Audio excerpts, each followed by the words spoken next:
Potti Sriramulu memorial trust ఏర్పాటు చేస్తే బాగుంటుందన్నారు. చాలా సంతోషం. ప్రభుత్వాలు చేయడం కంటే అభిమానులు సమాజం ముందుకొచ్చి ఆయన చేసిన త్యాగాల్ని గుర్తు చేసే విధంగా మీరు ట్రస్ట్ పెట్టి చేయగలిగితే అది ఎప్పటికీ శాశ్వతంగా ఉంటుంది. నా జీవితంలో నేను చాలా చూశాను.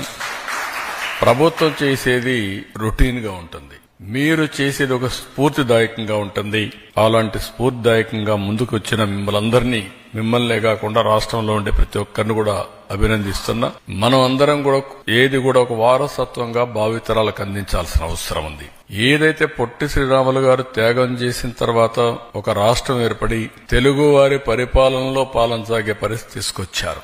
అలాంటి సందర్భంలో అలాంటి వ్యక్తుల యొక్క త్యాగాల్ని ఒకరోజు 2 రోజులు ఆలోచించడం కాకుండా శాశ్వతంగా చరిత్ర ఉన్నంత వరకు వీరిని గుర్తుపెట్టుకునే బాధ్యత మన పైన ఉంది. భావితరాలకు అందజేయాల్సిన బాధ్యత కూడా మన పైన ఉంది.